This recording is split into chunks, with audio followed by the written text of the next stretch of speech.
24শে June সচিব পর্যায়ের চূড়ান্ত সুপারিশ প্রণয়ন কমিটির পুনরায় সভা হচ্ছে।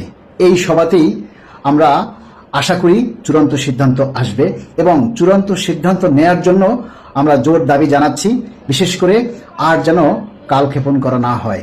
দীর্ঘ 11টা বছর নিপীড়িত নির্যাতিত কর্মচারীরা এবং অধিকাংশ কর্মকর্তারা এই দ্রব্য মূল্যের সাথে নাকানি চুবানি খেয়ে জীবনযাপন করছে। খেয়ে না খেয়ে তারা রাজপথে আন্দোলন করছে শুধু একটি পে স্কেল বাস্তবায়ন করার লক্ষ্যে। বর্তমান সরকার দেশনায়ক জনাব তারেক রহমান ক্ষমতায় আসার প্রথম বাজেটেই সেই পে স্কেলের ঘোষণা দেয় সরকারের প্রতি আমরা কৃতজ্ঞতা স্বীকার করছি। এরই সাথে আমরা দাবি জানাচ্ছি, যেহেতু 11 বছরে 2টি পে স্কেলের টাইম অতিবাহিত হয়ে গেছে, দ্রব্য মূল্যের দাম চড়াভাবে বৃদ্ধি পেয়েছে এবং আমরা এই 11 বছরে 3টা টাইম স্কেল এবং সিলেকশন গ্রেড থেকে বঞ্চিত রয়েছি। অধিকাংশ কর্মচারী যারা বেতনের শেষ ধাপে পৌঁছে ইনক্রিমেন্ট বন্ধ হয়ে আছে, আমরা সেই সকল সুযোগ সুবিধা বৃদ্ধি করে নবম পে স্কেল যাতে বাস্তবায়িত হয় এবং আগামীকাল সচিব কমিটির সুপারিশ থেকে যাতে আমাদের শতভাগ মূল বেতন একবারেই বাস্তবায়নের জন্য চূড়ান্ত করা হয় এবং অতীতের 3টা টাইম স্কেল সিলেকশন গ্রেড যাতে পুনর্বহাল করা হয়।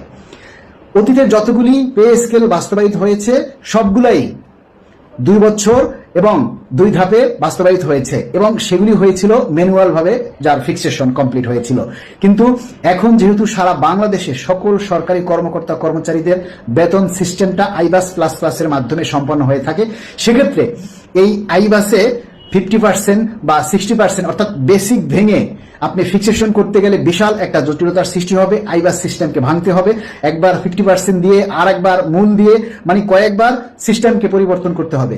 ফিক্সেশন আসলে একবারে হবে নাকি 2 বারে হবে, এটা নিয়ে একটা জটিলতা এবং 1 জুলাই থেকে যারা পিআরএল শেষ হবে এবং সেই সকল কর্মকর্তা কর্মচারীদের পূর্ণ বেনিফিট দিতে হবে এবং তাদেরকে কিন্তু এই বেসিক ভেঙে আপনি গ্র্যাচুইটি দেওয়ার কোনো সুযোগ থাকবে না।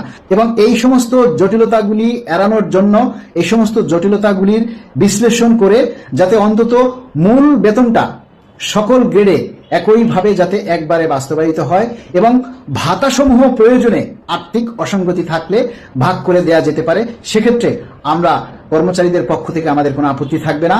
কারণ আমাদের এই রাষ্ট্রটা যাতে একটা স্বনির্ভর উন্নতশীল রাষ্ট্র হয়, সেজন্য সরকারি কর্মকর্তা কর্মচারী প্রত্যেকেরই একটা দায় রয়েছে।